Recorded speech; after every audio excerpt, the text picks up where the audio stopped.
Assalamualaikum warahmatullahi wabarakatuh. Oke, kita lanjut pertemuan ke-10 mata kuliah Sistem Informasi Manajemen.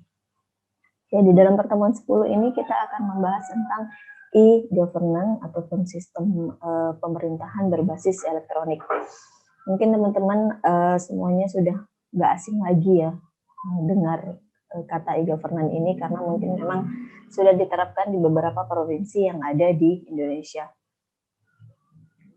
Oke, kita lanjut. E-governance adalah suatu upaya untuk mengembangkan penyelenggaraan kepemerintahan berbasis elektronik.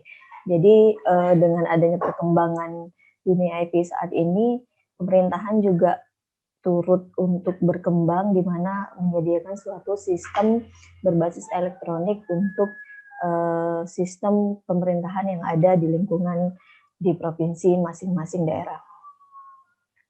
E-governance juga merupakan penggunaan teknologi informasi oleh pemerintah untuk memberikan informasi dan pelayanan bagi warganya, mulai dari urusan bisnis, serta hal-hal yang lain berkenaan dengan pemerintahan, di mana saat ini juga di Provinsi Kepulauan Bangka Belitung sendiri sudah menerapkan beberapa dinas menerapkan e-governance ini sendiri, yang tujuannya adalah untuk memberikan pelayanan dan kemudahan informasi bagi para warga yang ada di lingkungan sekitar. Nah, di dalam penyampaian e-governance ini sendiri ada 3 model yang sudah dibakukan. Yang pertama itu governance to citizen atau governance to customer. Istilahnya disebut dengan G2C. Adalah penyampaian layanan publik dan informasi satu arah oleh pemerintah ke masyarakat, memungkinkan pertukaran informasi dan komunikasi antara masyarakat dan pemerintah. Nah, biasanya governance to customer ini adalah suatu website ataupun sistem informasi elektronik yang isinya atau kontennya adalah memberikan informasi-informasi kepada para masyarakat di lingkungannya. Misalnya kayak cara membuat SKCK atau misalnya cara membuat IKTP seperti apa, dan dia sifatnya hanya satu arah, jadi tidak bisa masyarakat timbal balik ke dalam sistem itu. Jadi di dalam web itu sifatnya hanya memberikan informasi-informasi yang dibutuhkan oleh masyarakat. Nah, biasanya governance to customer ini digunakan di dinas-dinas yang berhubungan dengan pelayanan terhadap masyarakat. Misalnya di Dukcapil, nah seperti itu karena biasanya akan memberikan informasi-informasi yang berhubungan dengan syarat-syarat untuk pengurusan suatu dokumen. Kemudian yang kedua, ada istilah governance to business atau istilah disingkat dengan G2B, adalah transaksi-transaksi elektronik di mana pemerintah menyediakan berbagai informasi yang dibutuhkan bagi kalangan bisnis untuk bertransaksi dengan pemerintah. Contohnya seperti sistem pelelangan misalnya. Nah, itu kan bisnis yang digunakan oleh pemerintah dengan kalangan-kalangan bisnis yang ada di lingkungan sekitar, di mana di dalam governance to business ini akan menyediakan transaksi-transaksi elektronik. Jadi sifatnya sudah dua arah, sudah seperti contohnya kalau di pemerintahan sistem pelelangan tadi ya. Jadi adanya transaksi yang terjadi di dalam suatu sistem pelelangan yang ada di kalangan pemerintah itu sendiri. Kemudian yang ketiga ada istilahnya governance to governance. Adalah memungkinkan komunikasi dan pertukar informasi online antar departemen ataupun lembaga pemerintahan melalui basis data terintegrasi. Misalnya antara dinas penanaman modal dengan dinas koperasi dan UMKM. Nah, itu kan mereka harus saling berintegrasi, di mana dinas penanaman modal berhubungan dengan informasi ataupun informasi-informasi yang berhubungan dengan modal yang akan nantinya disebarkan ke beberapa UKM-UKM yang dikelola oleh dinas KUMKM itu sendiri. Jadi contohnya adalah perpaduan antara dinas penanaman modal dengan dinas KUMKM ataupun PTSP dengan dinas-dinas lain yang berhubungan dengan penanaman modal di lingkungan pemerintahan itu sendiri. Nah, di sini kita lihat keuntungan e-government bagi rakyat.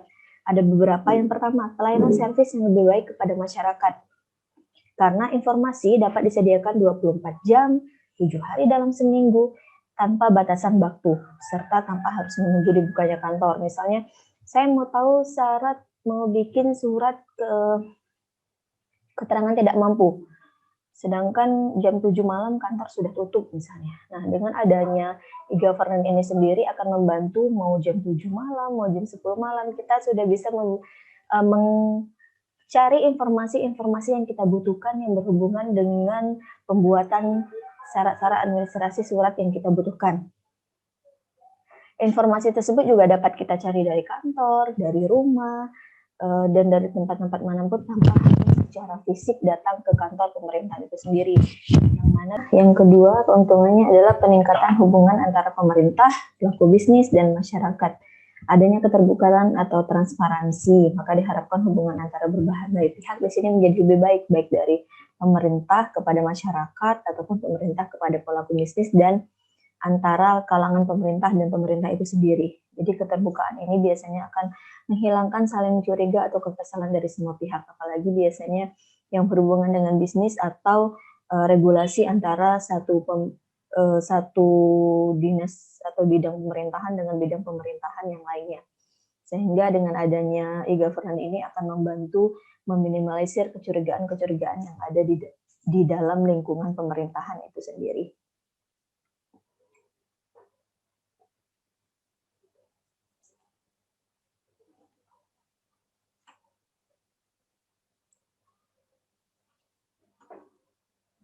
Oke, lalu yang ketiga, pemberdayaan masyarakat melalui informasi yang mudah diperoleh. Jadi dengan adanya informasi yang cukup terhadap masyarakat, biasanya masyarakat juga akan belajar untuk dapat menentukan pilihannya.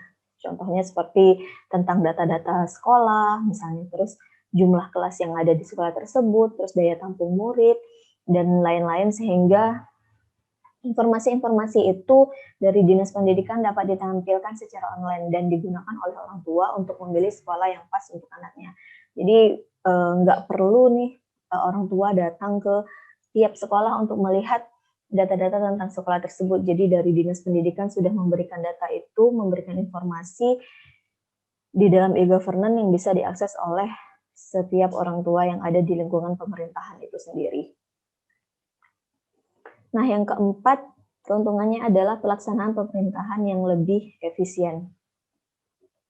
Sebagai contohnya adalah koordinasi pemerintah dapat dilakukan melalui email ataupun video conference dan atau seperti saat ini bisa dilakukan di dalam website-website yang ada di dalam perusahaan itu, sehingga proses pelaksanaan pemerintahan pun menjadi lebih mudah dan tidak adanya lagi faktor-faktor regulasi yang berhubungan dengan susah bertemu dengan suatu bidang di pemerintahan dan lain sebagainya, karena sekarang kita sudah dengan mudah mengakses bidang-bidang yang ada di dalam pemerintahan itu sendiri.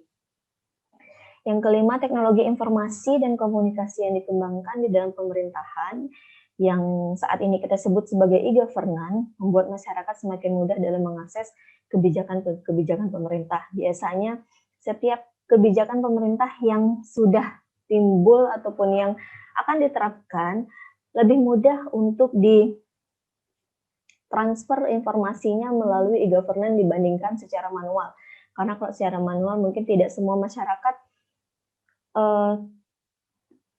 bisa melihat informasi ataupun kebijakan-kebijakan baru. Namun dengan adanya e-governance ini sendiri, masyarakat dapat dengan mudah mengakses kebijakan-kebijakan pemerintah yang baru itu.